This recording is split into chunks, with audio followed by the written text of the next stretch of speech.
Bom, pessoal, boa noite. A gente está começando aqui mais uma quarta teológica da Igreja Batista Memorial de Alphaville e hoje eu tenho um prazer de conversar com um amigo, Jonathan Munhoz, que é pastor presbiteriano, foi diretor do seminário presbiteriano durante muito tempo, até 2017, e ele serve como pastor de uma igreja ali no centro, né, numa região bem artística da cidade de Santiago, a Igreja Uno. O Jonathan tem atuado também nessa área da teologia pública. Ele faz parte de um núcleo de pessoas lá no Chile, onde ele é o único pastor, ele estava me dizendo, mas tem advogados e pessoas ligadas à área do direito, filosofia e essas discussões todas sobre a atuação no espaço público. Então, vai ser nosso tema hoje tem muito a ver com essa questão da igreja e da sua presença no espaço público. Então, eu gostaria de dar boas-vindas ao Jonathan nesse nosso bate-papo, e ele fala português. Isso, não vai precisar de tradução, embora vou precisar da paciência dos irmãos, porque eu erro algumas palavras no português às vezes. Muito bom, Jonathan. Obrigado pela sua disponibilidade em conversar conosco hoje e podemos falar sobre esse tema que eu acho que tem se tornado tão importante nos últimos anos aqui para a igreja brasileira, eu creio que também aí para vocês no Chile e ao redor do mundo, que é a questão da presença da igreja na sociedade, as suas relações com a política, com o poder público, com a cidadania, né? É algo extremamente importante. Sim. Jonathan, eu gostaria de começar, então, falando sobre algo que chamou a atenção nossa aqui no Brasil, que foram os protestos no Chile. Evidentemente, protestos têm acontecido no mundo inteiro, né? A América Latina tem sido marcada por isso. O Brasil, a gente tem tido muitos protestos, mas muitos de nós aqui, principalmente no meio evangélico, nas igrejas, no meio dos protestos do Chile, acabamos vendo aquelas imagens que foram bastante divulgadas, principalmente entre os evangélicos, de igrejas históricas sendo queimadas aí em Santiago, não sei se em outras partes do país também.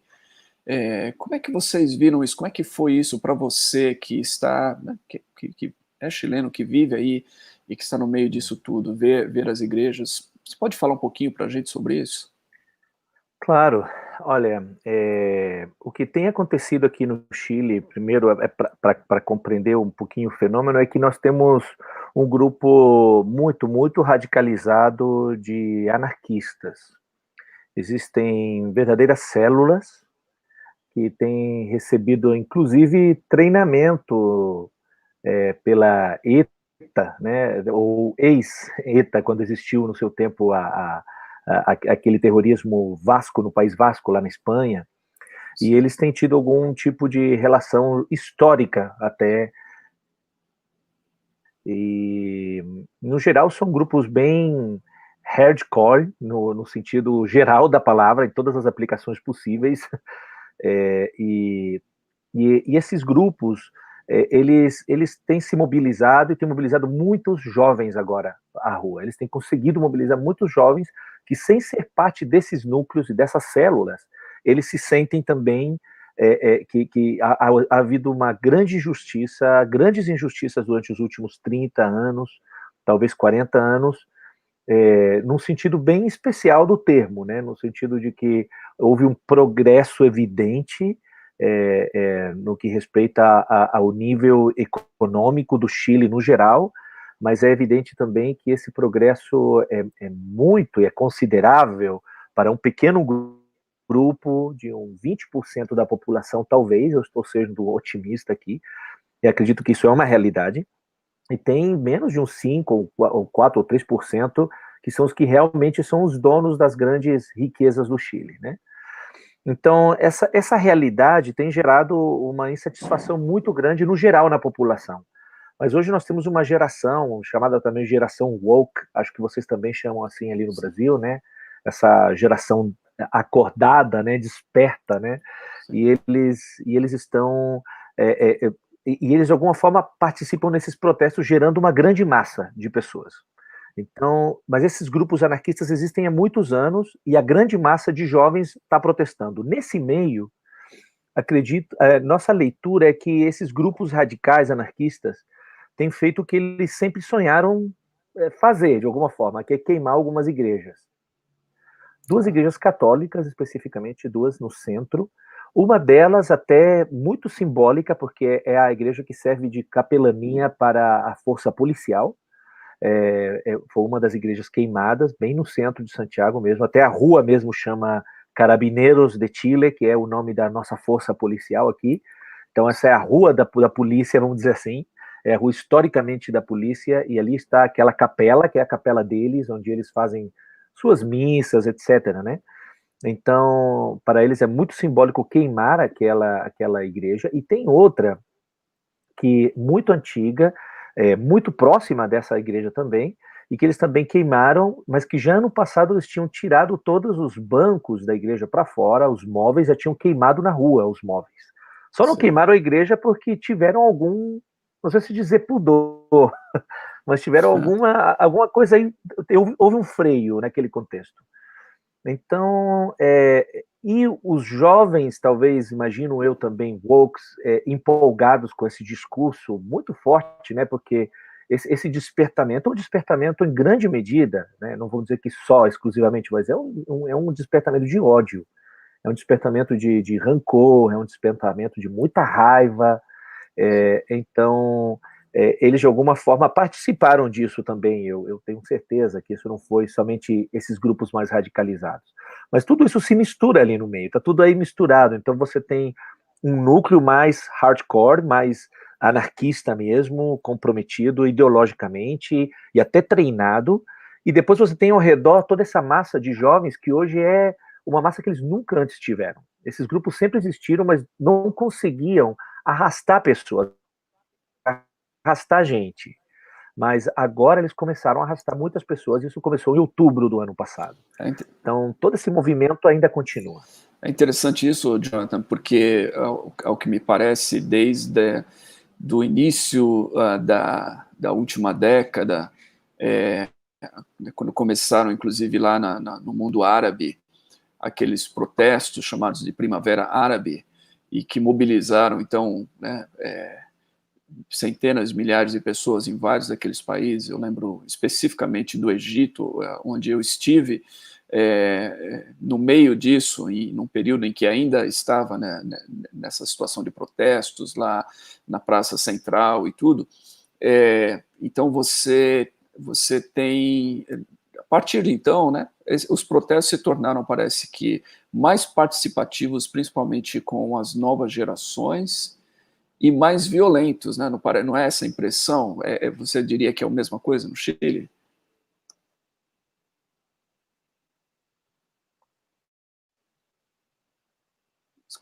Oi, Jonathan. Você conseguiu me ouvir? Desculpa, tive um problema com a conexão aqui, não sei se você está conseguindo me ouvir agora. Estou te ouvindo, sim. Desculpa, somente perdi a última partezinha, que acredito que foi a pergunta mesmo que você fez. Sim, o que eu disse é que esses protestos parece que, desde a Primavera Árabe, eles se tornaram com mais participação das novas gerações e mais violentos também, né? É isso que você tem notado também no Chile? Sim. É algo interessante, porque parece que... Sim, nós temos existe hoje...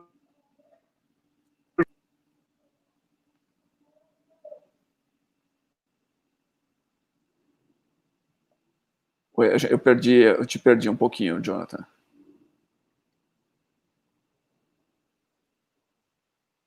Sim, aí parece que... Não sei se a conexão consegue melhorar aí. Eu estou tentando. Tá melhor aqui. Agora estou te ouvindo. Oi, agora eu consegui ouvir alguma coisa, sim. Desculpa. Desculpa aí que a conexão não tá boa, realmente. Hoje. Agora estou te ouvindo.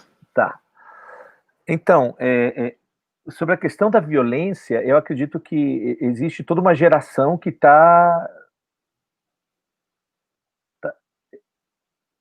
Tá. Existe uma geração completa, eu acredito, eu vejo, pelo menos claramente, que eles pensam que a violência é um método legítimo, é um meio legítimo. Acredito que essa é uma diferença generacional importante, muito importante, porque acredito eu que nas gerações anteriores, no geral, até você podia dizer, ok, eu posso entender que há certas coisas que geram violência e há certas coisas que não são corretas e que... Mas dizer que a violência é um meio legítimo para conseguir uma causa justa, a grande maioria das pessoas iam dizer não, de jeito nenhum, não, a violência não é um método, não é um meio legítimo. Ainda mais se eu quero conseguir alguma coisa que é justa. Com maior razão, não é a violência. Eu tenho que trabalhar por isso, eu tenho que aprender a dialogar, eu tenho que saber conversar, eu tenho que saber... Mas existe uma geração que diz, não, acabou o tempo da conversa. Nós já conversamos o suficiente e não adiantou nada, não serviu de nada. Então, há um desencantamento muito profundo, acredito eu. Esse desencantamento, essa frustração profunda, decepção e frustração, né, leva a uma ira, uma raiva contida, que a única forma de expressar é através desses protestos, onde também eles sentem ou pensam que estão fazendo uma diferença realmente, que podem fazer uma diferença no mundo, que se está gerando um mundo mais justo através disso. Então, eu acho que esse é um fator muito importante. Mas só para esclarecer que esse incêndio, essa queima dessas igrejas, não é uma perseguição à igreja cristã aqui no Chile. Nós não temos isso, tá? É muito importante ter claro isso, até porque é importante ter respeito por aqueles países e lugares do mundo onde realmente existe perseguição aos cristãos. Aqui não existe isso, não estamos nessa fase. Lamentavelmente, existem líderes políticos que têm usado isso e esse argumento, líderes evangélicos, né, que têm falado isso, mas somente para benefício das suas agendas políticas aqui no Chile.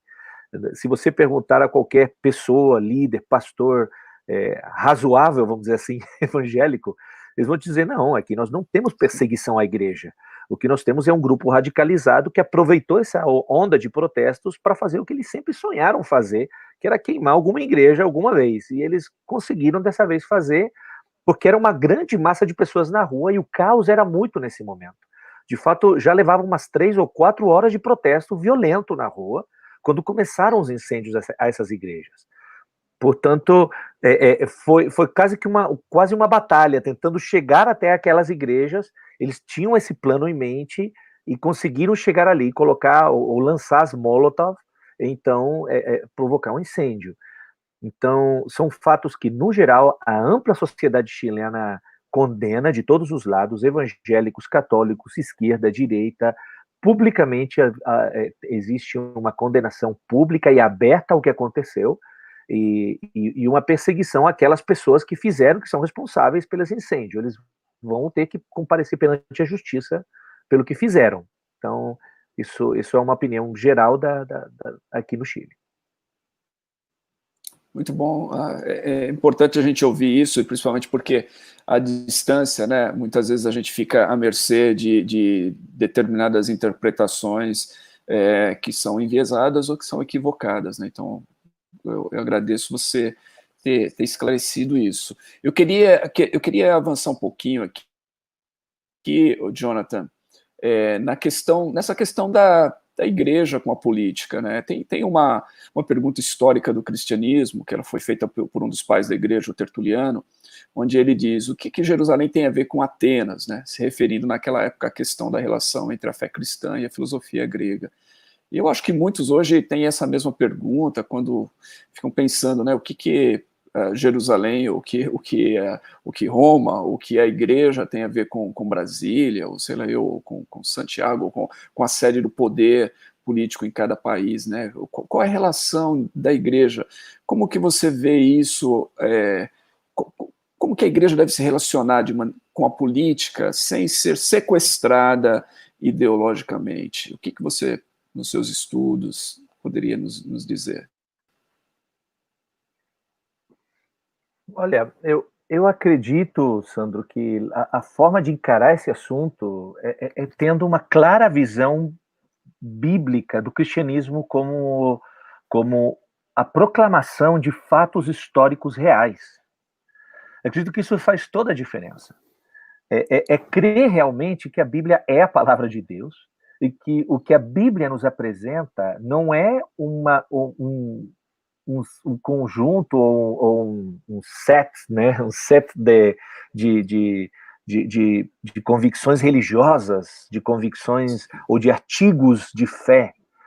A Bíblia nos apresenta uma visão panorâmica do que é o mundo, qual é a verdadeira história do mundo e como essa história do mundo se desenvolve do início ao fim. Portanto, é uma proclamação de fatos históricos reais acontecidos no tempo e no espaço, todos eles relatados de uma forma fiel, fidedigna e confiável. E quando nós entendemos que a Bíblia é isso e não um livro de moralismo, regras morais para uma vida melhor, mas que de fato ele é a proclamação da realidade do mundo e da história, então nós somos chamados a ser parte dessa história, vamos dizer assim, né? Em Jesus Cristo, perante a fé, né? E mediante a fé. Então, eu vejo que quando nós entendemos isso, nós entendemos então que o que está acontecendo no mundo hoje, desde que o reino de Cristo veio se estabelecer com a sua primeira vinda, é aquilo que Daniel descreve em Daniel 2, né? Naquele sonho que Nabucodonosor teve. É aquela rocha que destrói todos os impérios e que começa a crescer pelo mundo até virar aquela grande montanha. E esse crescimento vai acontecendo. A grande questão é como esse crescimento acontece. Claro, da perspectiva do Antigo Testamento, parecia que ia ser tudo muito automático, muito rápido, e tudo ia acontecer de uma só vez.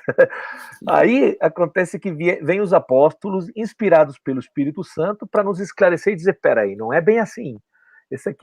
Essa vinda já está acontecendo, ela já se inaugurou, mas tem duas fases fundamentalmente, e tem o desenvolvimento geral, e há um desenvolvimento histórico onde certas coisas avançam e outras retrocedem. Por que eu digo isso? Porque acredito que entender isso é fundamental para entendermos que nós somos parte de um plano onde Deus está recuperando uma criação que sempre foi toda dele, foi criada por ele e para a sua glória. Portanto, não existe um dualismo onde eu digo, não, Atenas é anticristão versus Jerusalém, que é a representação do cristianismo, ou Brasília, o império e o domínio anticristão, no sentido de uma antiga heresia, que sei que você conhece e ouviu falar, né, muito Sim. dela, que é o maniqueísmo, né? E o maniqueísmo dizia que o mal e o bem são duas coisas que têm origens diferentes. Há duas origens para as coisas no mundo, uma origem boa e uma origem má. E existe uma origem má, que provavelmente seja um Deus mau, que criou o mal, né? E existe uma origem boa das coisas boas, que é um Deus bom. Portanto, você vê essas coisas como uma incompatibilidade absoluta. Mas esse pensamento é herético, esse pensamento é uma heresia, e Agostinho, já no século IV, combateu de uma forma genial, e ele disse, não, tudo tem uma única origem. É Deus o criador de tudo, é Deus o criador de toda a vida criada, toda a relação, todas as relações foram criadas por ele. Portanto, o que é o mal? O mal é um parasita. O mal, ele vem, é um parasita que torce, que diminui o bem. Então, o mal é a diminuição do bem, é a distorção do bem. Quando nós entendemos isso, nós podemos olhar para Atenas com outros olhos, olhar para Brasília com outros olhos e dizer o que há ali que pertence à criação boa de Deus. O que há ali que realmente forma parte daquelas estruturas como Deus criou o mundo, como Deus criou as relações humanas. Mas o que é ali que está corrompido, parasitado, né, vamos dizer assim, que está infectado por esse parasita do mal, do pecado, da rebeldia contra Deus. E, por outro lado, o que nós podemos fazer, que podemos ser parte na redenção dessa realidade, e que coisas, agora ainda mais, há 2000 anos, já que esse reino está avançando, Então, que coisas já têm sido relativamente redimidas nessas relações? Que coisas estão avançando nisso? Então, eu fico pensando, por exemplo, na questão dos direitos humanos. Hoje, uma coisa aceitada, novamente, é uma coisa que, novamente, o parasita sempre tenta usar. Então, às vezes, os direitos humanos são usados para uma agenda anticristã.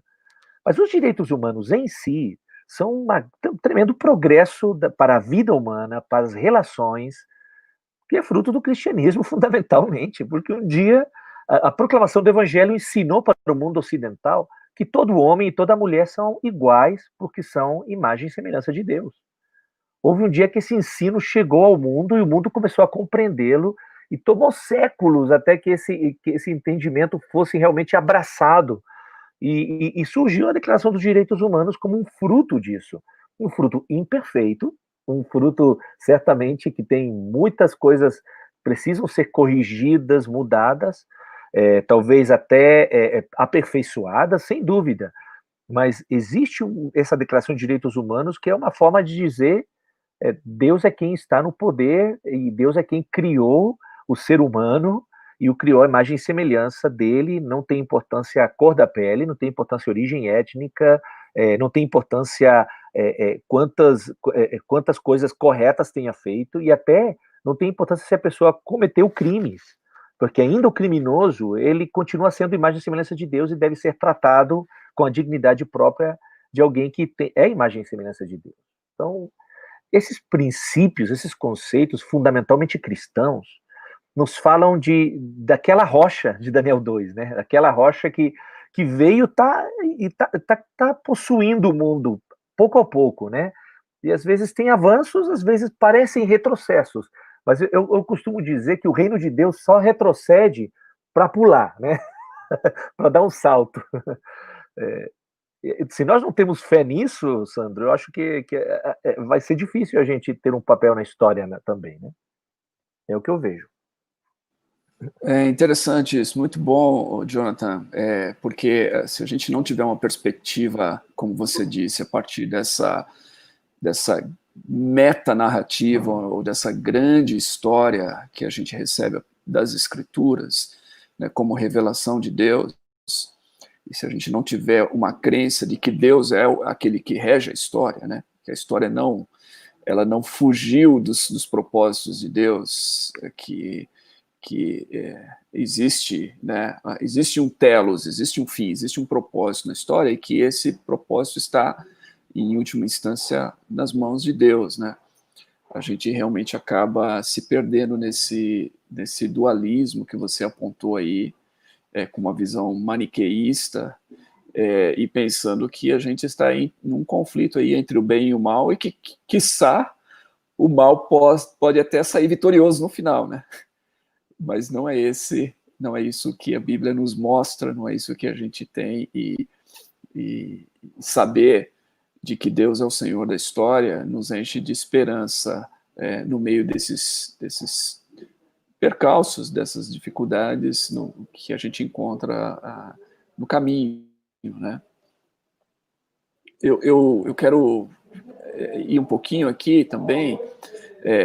A gente falou sobre essa questão da ideológica, e o que me parece, Jonathan, não sei se vocês experimentam isso também, é que aqui no Brasil, quando se fala de igreja e política, é sempre nessa relação ou partidária.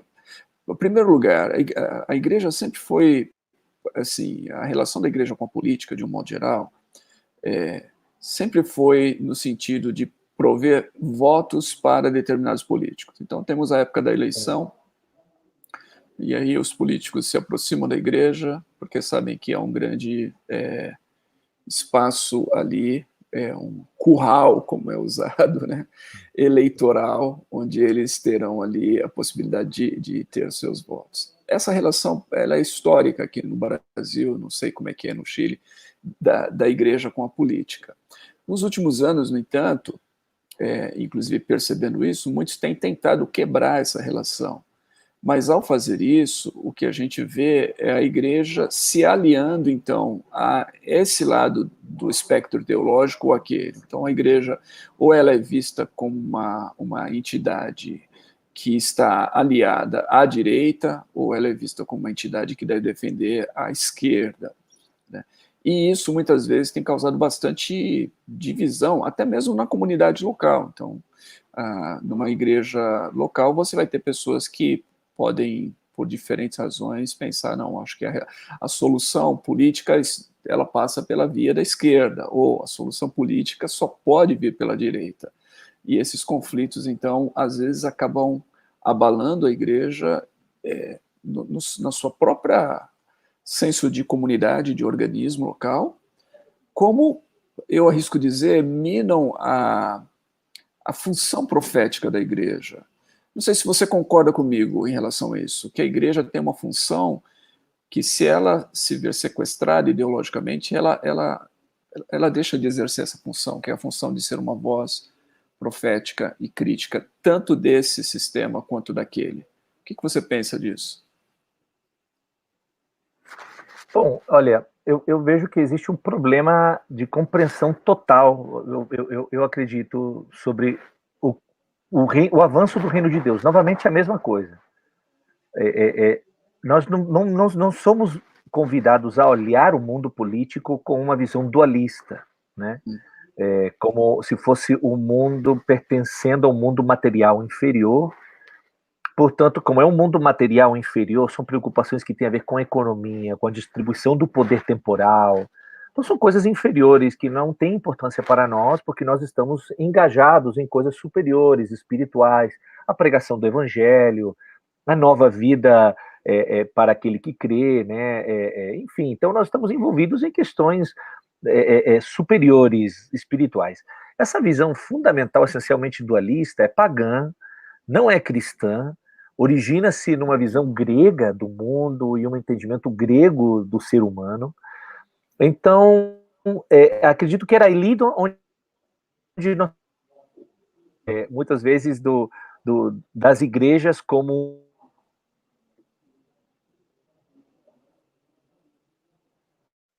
de que a igreja é somente um grupo de pessoas que votam e eu quero tomar esses votos para mim, também tem a ver com como a igreja se concebia a si mesma, né? A igreja concebia-se a si mesma como, ok, vamos oferecer nosso voto para quem oferecer uma melhor vida ou um melhor bem-estar aqui nesse contexto temporal que é inferior, não é tão importante. Então, nesse ponto de vista, para muitos cristãos até era uma coisa relativamente tranquila ter diferenças com respeito a qual candidato votar, porque era visto de uma perspectiva dualista. Então, nem tudo era tão bom naquele tempo, onde a igreja talvez não estava tão ideologizada, mas era também porque ela estava numa visão dualista, pensando que estava acima dessas coisas banais, mundanas, né? Agora a igreja tem ido compreendendo que temos um papel na história realmente, e que é um papel histórico que nós estamos desenvolvendo como igreja hoje no mundo. E estamos tentando fazer todo um esforço, especialmente no contexto evangélico mais conservador, vamos dizer assim, né, por dar um nome, estamos fazendo todo um esforço por vencer aquele fundamentalismo dualista. E agora estamos entendendo que sim, a igreja, não como instituição, mas a igreja como a comunidade de Deus, o povo de Deus no mundo. Um povo de Deus que tem diversas vocações, um povo de Deus onde há médicos, advogados, e há também políticos, há também pessoas com vocação de serviço público. Então a igreja é uma comunidade, é um povo de Deus espalhado pelo mundo na diversidade de vocações. E hoje, então, estamos entendendo como nós avançamos o reino de Deus. Entendemos agora que já não é um dualismo, mas que esse mundo temporal e essas coisas da política e da economia contemporâneas, elas têm a ver também com como o reino de Deus avança para avançar um propósito de maior justiça, de maior paz, bem-estar, etc. E é ali onde, lamentavelmente, a coisa tem ficado um pouquinho confusa, acredito eu, para as novas gerações de evangélicos mais envolvidos em questões públicas e políticas, que é abraçar uma causa ideológica e dizer, essa é a causa de Deus, esse é o reino de Deus aqui no mundo. Então agora estamos voltando um pouquinho àquela visão medieval, um pouquinho, certo? Aquela visão de que esta é a forma, o reino de Deus vai crescer dessa maneira, com essa causa, e vamos perdendo de vista que, na verdade, hoje, especialmente hoje, volto a dizer novamente, depois de 2000 anos do reino de Deus ter se inaugurado no mundo e na história, hoje nós temos o fato, portanto, vamos dizer assim, um fato que para mim é inegável. O surgimento de ideologias políticas em si, o surgimento em si de ideologias políticas, como nós as conhecemos hoje, onde as pessoas militam com elas e procuram levá-las adiante para produzir um mundo mais justo, é um filho do cristianismo. Sem a visão cristã da história linear e de uma visão escatológica de um reino que virá se instaurar de forma definitiva para trazer paz e justiça, sem essa visão linear e escatológica cristã da história, não existiriam as ideologias políticas como as conhecemos hoje. A visão grega, pagã, romana, era de uma história cíclica, e, portanto, e fechada, onde as coisas são ciclos que não mudam de alguma forma e que vão se repetindo constantemente. E a ideia do poder político para um poder eterno, era uma versão um pouquinho mais secularizada de que os reis eram filhos dos deuses, ou que os reis eram deuses. Então, essa ideia de que a Roma era eterna e ia durar por sempre, que a glória, portanto, consistia nisso, é uma visão que foi rompida, vamos dizer assim, pelo cristianismo. Ela foi quebrada, o cristianismo quebrou essa noção quando trouxe a ideia de que, na verdade, a história é um desenvolvimento linear e ascendente até uma consumação escatológica. Toda ideologia política se baseia, Sandro, nessa visão da história. Então é muito interessante notar que as ideologias políticas do liberalismo e da direita, talvez não, porque hoje identificamos mais o liberalismo com a direita, né? O liberalismo, o libertarismo, etc. Libertarismo. E aquelas visões mais comunitaristas, mais comunitárias ou socialistas com a esquerda. Mas ambas visões, fundamentalmente, são filhas do cristianismo. Porém, ambas são idólatras, as duas são idólatras. Em todos esses lugares nós temos ídolos, idolatrias que se levantam dizendo assim, olha, aquele progresso escatológico consiste fundamentalmente em valorizar a liberdade individual. Quanto mais livre é o indivíduo para fazer o que ele quiser, para desenvolver seus planos, para desenvolver suas próprias estruturas, projetos, empreendimentos, então mais essa sociedade vai ir avançando para uma consumação escatológica. Aí nós temos o relato da direita mais liberal. Por outro lado, tem aqueles que dizem, não, quanto mais solidariedade social nós tivermos, quanto mais procurar ter uma responsabilidade pelo mais pobre, por aqueles que estão em desvantagem, por aqueles que estão em clara desvantagem, quanto mais for nossa consciência e nosso apoio solidário, comunitário para eles, então mais nós vamos ir avançando. Então nós precisamos de uma consciência mais profunda de que somos uma comunidade, e essa comunidade precisa se organizar num Estado, e esse Estado tem que cobrar os impostos para que assim nós possamos promover uma justiça. Então, cada um deles idolatra, uns idolatram a individualidade, idolatram o mercado, portanto, como expressão dessa individualidade, outros idolatram o Estado, né? Então, é preocupante quando líderes evangélicos, por exemplo, só falam de idolatria do Estado, mas não falam de idolatria do mercado, não falam de idolatria do indivíduo humano self-made man, né? Que é uma ideologia tão anticristã como a ideologia socialista. Então, acredito que quando existe essa visão que está parcializada, causa um dano isso também à igreja cristã, que quer se envolver nas questões políticas e sociais, porque entendemos que essa é a grande questão. O reino de Deus está hoje na história, se desenvolve na história, e ele está avançando através de todos esses mecanismos.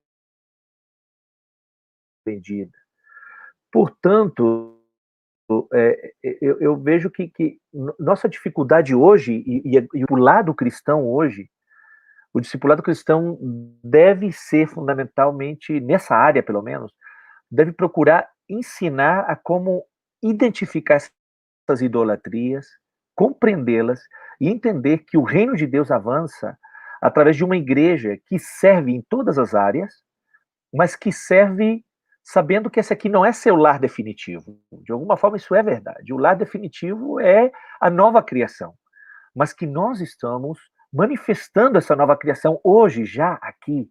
Então, essa visão do já e do ainda não, é muito importante fortalecer isso, né, no discipulado cristão.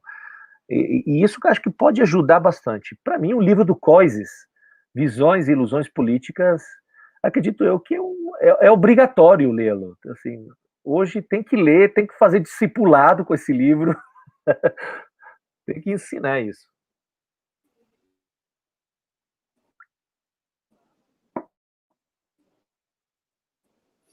Muito bom. Sim. O que eu percebo ao ponto, Latriz, acho que o sinal está estranho aqui. Acho que voltou. Mas, Jonathan, você colocou muito bem ao pontuar, né, a questão da idolatria, mas ao mesmo tempo você pontuou aí algumas coisas que tanto em um lado do espectro político quanto o outro, a gente pode dizer que a gente vê ali esses sinais, talvez, desse reino, né?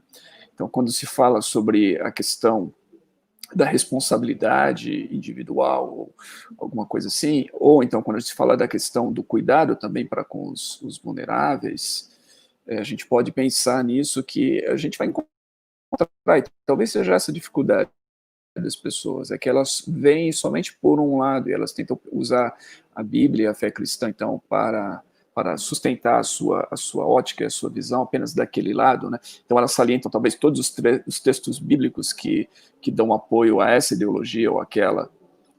Eu acho que eu te perdi aqui, vamos ver se a gente consegue restaurar essa comunicação. Mas é bem interessante o que a gente tem ouvido aqui. Ele está tentando aqui. Agora sim, parece que voltamos. Desculpa, tá muito difícil a conexão aqui. Desculpa, tá, acho que aqui também, não é só aí não, acho que aqui a nossa também não está muito boa hoje. Tá, mas eu achei muito interessante quando você tocou em alguns pontos aí, e primeiro, antes de continuar, quero aproveitar a sua deixa aí e recomendar para todo mundo que está nos acompanhando aqui nessa Quarta Teológica, esse livro do David Koyzis, que você mencionou, né, que é Visões e Ilusões Políticas. Ele foi publicado aqui pela editora Vida Nova. Ele já tem uma segunda, uma nova edição em inglês, que não chegou aqui, mas vale a pena ler o livro e estudar. Como você falou, deveria ser talvez trabalho de discipulado aqui, para a gente se encontrar nessa floresta que tem sido a questão ideológica. Mas voltando lá, você pontuou algumas coisas bem interessantes, Jonathan, sobre a questão da idolatria, né? E que a idolatria não está só no Estado, né? A idolatria está no mercado também, e na outra, né? Por isso, eu não sei se você concorda, que a minha impressão é que a gente precisa, possivelmente, como cristão, a gente tem que andar na corda bamba, talvez, né? A gente tem que encontrar esse equilíbrio da corda bamba e não pender tanto para um lado e não pender tanto para o outro, né?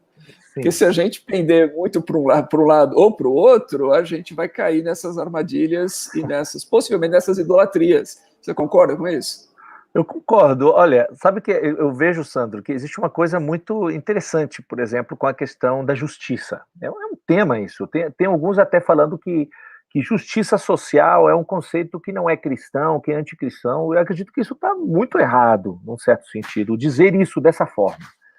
Claro que existe um conceito de justiça social, ou não vários, que não são compatíveis com o cristianismo em muitos sentidos. Existe uma ideia de justiça social fundamentalmente baseada na inveja e no desejo ímpio de que todos tenhamos as mesmas coisas e da cobiça do que o outro tem. Porém, existe um conceito de justiça que é fundamentalmente comunitária, que é o conceito de justiça do Antigo Testamento. O conceito de justiça do Antigo Testamento é fundamentalmente e principalmente comunitário. Tem a ver com as relações comunitárias, com as relações de uns com os outros, com as relações de poder, com as relações de como nós trabalhamos. Existe um conceito muito precioso em todo o Antigo Testamento e até no Novo, porque é um conceito muito importante para Jesus, que é o conceito de shalom, né? Logicamente, no Novo Testamento traduzido como eirene, né? E esse conceito de shalom tão pobre, tão empobrecido por nós evangélicos, é um conceito muito rico na Bíblia, porque o shalom é fundamentalmente o bem-estar comunitário. O conceito de shalom é impossível você conceber o shalom desde uma ideologia liberal. Uma ideologia politicamente liberal não concebe o shalom. Não. De fato, o liberalismo clássico, ele vai dizer assim, ele vai dizer, olha, o bem comum não existe, o bem comum é uma ilusão, essa questão não existe, é possível dizer o que é bem comum. E Jeremy Bentham, por exemplo, aquele escocês liberal, um dos pais do liberalismo político, né? O Jeremy Bentham vai dizer, olha, o máximo que a gente pode aspirar é a felicidade pessoal, é tudo que a gente sabe, cada um tem seu conceito de felicidade. E quanto mais pessoas sejam o mais felizes possível numa sociedade, aí isso poderia ser um bem-estar, ou poderia ser um bem comum. Então, é uma negação aberta do bem comum. De onde provém essa negação aberta? Vem do ateísmo, da incredulidade, é incompatível com a fé cristã. O cristão, em vez disso, o que o cristão vê? O cristão acredita no bem comum, não porque ele vê ou observa empiricamente, não porque ele o concebe racionalmente, mas porque é uma verdade revelada. E como ele está revelada na Escritura e está revelada no conceito de Shalom, aí você explora o conceito de Shalom na Bíblia, você vai ver que o conceito de Shalom é o seguinte: construam casas e vivam nelas. Plantem e comam do fruto do que vocês plantarem. Esse é o conceito de Shalom. O conceito de Shalom não é igualitarismo, todo mundo ganhando o mesmo, comunismo, né?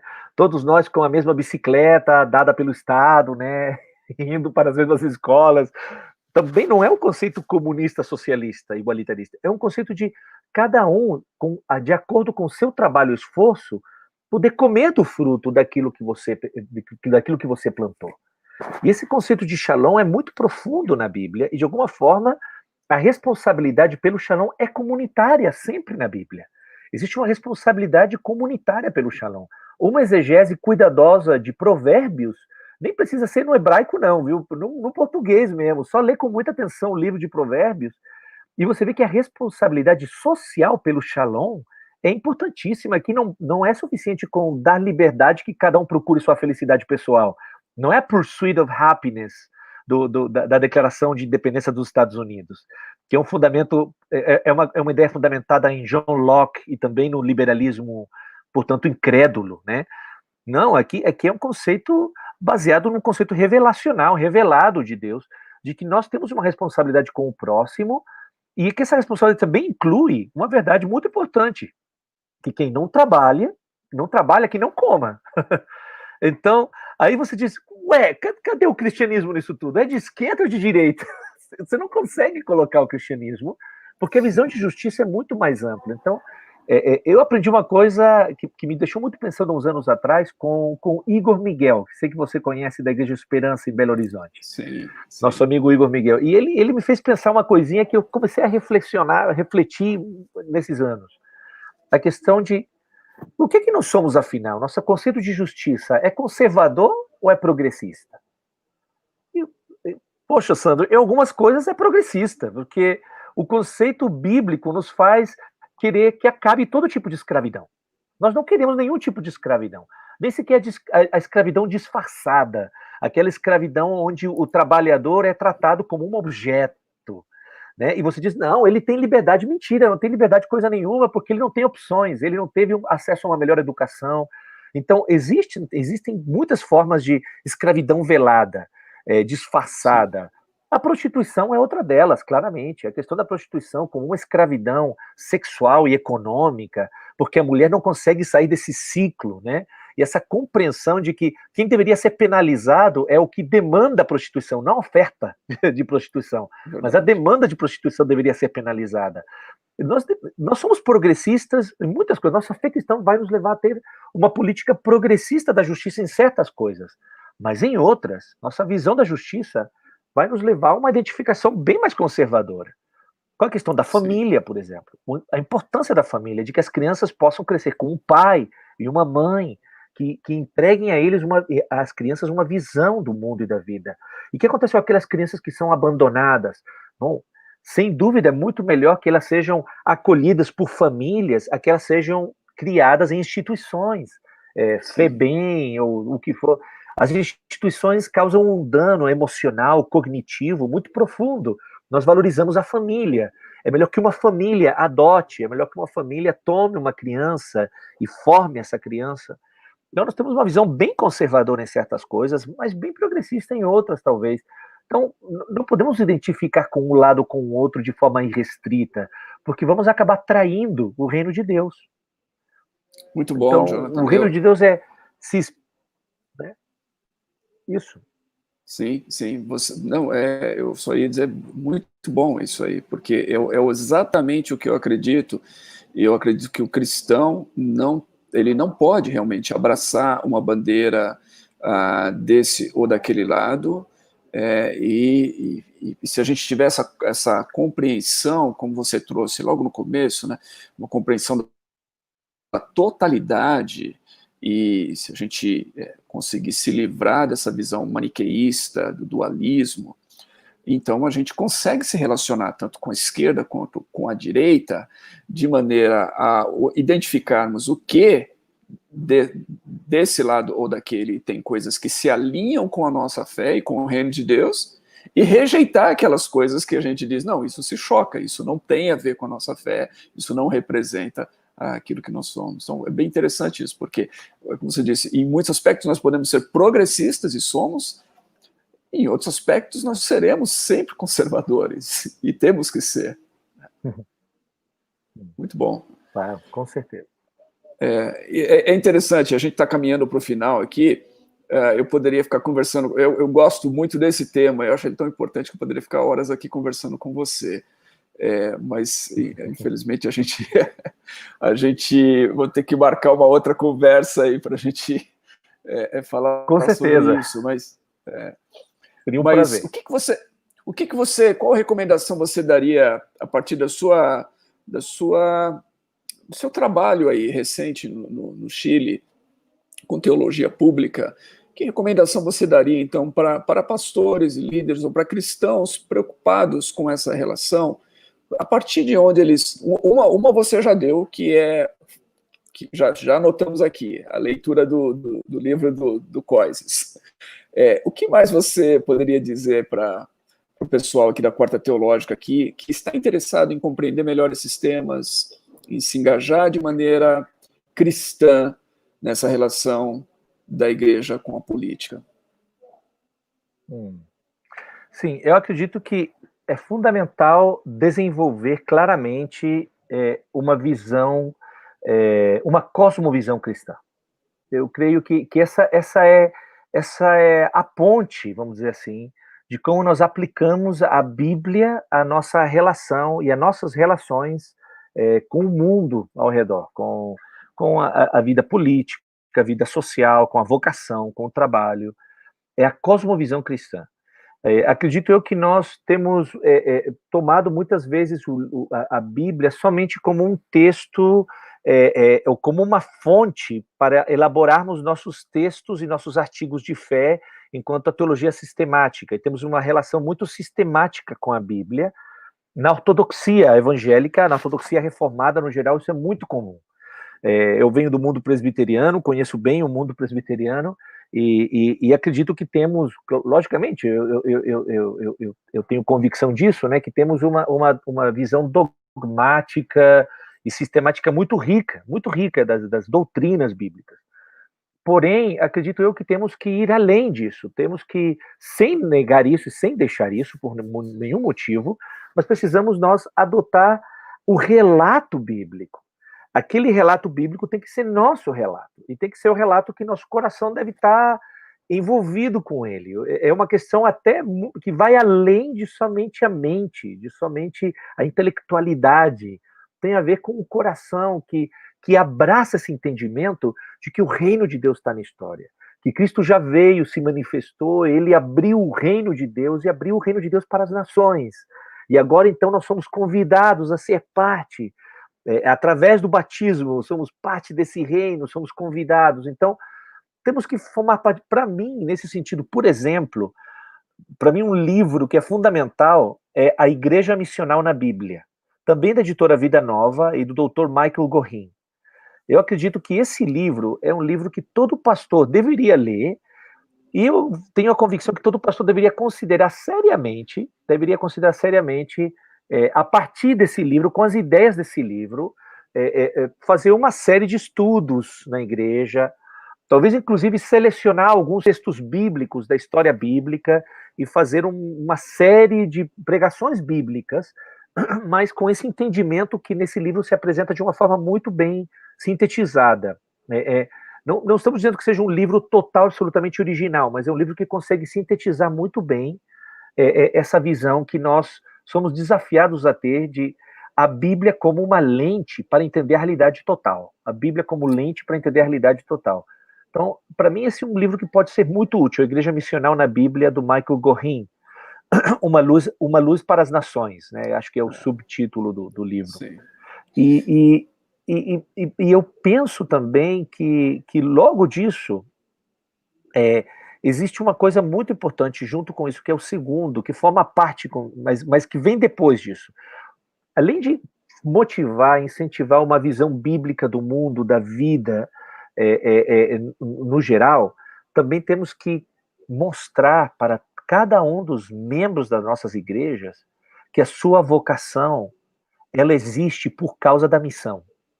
Todo membro da igreja deve compreender isso, deve compreender que se ele é um engenheiro, se é uma professora, se é um sociólogo, se é uma filósofa, enfim, se é uma dona de casa, ou se é um pedreiro, ou se... Todos nós somos parte de um reino de Deus, do reino do Senhor, e nossa vocação existe por causa da missão. Então, como nós servimos a missão com a nossa vocação? Então, nós devemos ensinar consistentemente a santidade de todas as vocações que são vividas para a glória de Deus. E devemos também promover conversações, diálogos nas nossas igrejas, de como nós podemos, de alguma forma, promover, incentivar e motivar o avanço do reino de Deus através das vocações de cada um dos irmãos que são parte dela. De tal forma de dar um entendimento missional e dizer assim, estamos aqui no domingo, temos culto, temos uma capacitação, temos um entendimento, vamos crescendo no nosso entendimento bíblico da vida, para sair na segunda para servir, porque a nossa missão começa na segunda, vai tocar o despertador na manhã e eu tenho que acordar para ir para o trabalho, eu não vou para o trabalho, eu não vou para o serviço somente, eu vou para a missão, eu vou para estender o reino de Deus. Agora, como isso se vê na prática? Como isso se vê na realidade, na vida de um engenheiro, na vida de um arquiteto, na vida de uma professora, na vida de um motorista de ônibus, ou de um cobrador? Como isso se vê na realidade? Bom, nós temos que motivar a conversa sobre isso, conversar, falar acerca disso. Como nós promovemos relações justas, como promovemos a justiça, o shalom. Então, acredito que isso também é uma segunda coisa que está fazendo falta profundamente no nosso discipulado cristão no mundo evangélico. Pelo menos essas duas linhas seriam para mim fundamentais. Muito bom, interessante essa última parte que você colocou, porque ela tem muito a ver com esse tema da política e da cidadania e da participação do cristão, né, nessas ações, ou na polis, né, porque política tem a ver com justamente essa participação da polis, da cidade, né, não só na época da eleição, não só na época que o pessoal, né, tem a propaganda e você vai votar, e a gente entra em todas essas discussões e tudo mais que dividem as pessoas, mas a gente vê uma participação ativa durante todo o ano e durante toda a vida, né? Através da sua vocação, como você colocou. Então, eu me lembro que o Lutero dizia que quando o evangelho ele entra na vida do sapateiro, ele faz com que aquele homem produza sapatos melhores, né? Ele muda, né, esse homem nesse sentido, ele se torna o melhor sapateiro, né? Então, eu acho que é muito bom você ter chamado a atenção para isso, porque eu acho que é isso que essa talvez seja a melhor maneira da igreja participar ativamente na vida da polis, da cidade, da igreja ter esse engajamento, então, político, mas sem fazê-lo através dessas barganhas ideológicas, partidárias, dessa venda de votos ou compra de votos, dessas discussões, participando na sua vocação, sendo um bom cidadão, sendo um bom engenheiro, um bom trabalhador, um bom motorista, contribuindo para o bem comum da cidade e testemunhando, então, assim, com a sua vida. Né? Porque, o Jonathan, o tempo está realmente indo ao final, mas porque eu penso, se a gente olhar para o cristianismo primitivo, que não tinha poder político nenhum no Império Romano, mas que causou ali uma grande influência, inclusive você já mencionou a questão dos direitos humanos e tudo mais, naquele mundo, naquele contexto, causou uma influência muito grande, cultural, sem poder político. Eu acho que é a mesma coisa que a gente deveria pensar hoje, talvez, no nosso caso. Né? O poder que nós temos tão somente ao vivermos essa narrativa da nossa fé e dessa cosmovisão cristã. Isso. Muito bom. A gente vai ter que terminar aqui, mas olha, Jonathan, muito obrigado pelo seu tempo aqui. A conexão realmente não esteve das melhores, mas eu creio que o pessoal aqui vai poder aproveitar. E eu quero lembrar, então, os dois livros que você mencionou aí, o do David Koyzis, Visões e Ilusões Políticas, e o do Michael Gorin, A Igreja Missional na Bíblia. São livros muito bons, eles estão disponíveis aqui para o público brasileiro, e são excelentes recomendações que você deixou aqui para a gente. Eu espero que os nossos companheiros aqui dessa jornada, dessa quarta teológica, possam pegar essas indicações e possam mergulhar nessa leitura, porque vai produzir bons frutos. Então, muito obrigado, Jonathan. Muito obrigado, viu? Muito obrigado. Desculpem os problemas de conexão que eu tive aí, talvez em algum momento ficou difícil, mas muito obrigado pela paciência. Não, talvez os problemas não foram seus, talvez eles foram meus aqui na conexão. Mais uma vez, obrigado, e a gente, uma oportunidade futura, eu gostaria de voltar a ter uma conversa com você sobre esse tema e a gente aprofundar um pouquinho mais. Seria um prazer, sempre. Ok, Jonathan, Deus te abençoe aí, e mais uma vez, obrigado. Muito obrigado também. Deus abençoe. Ok.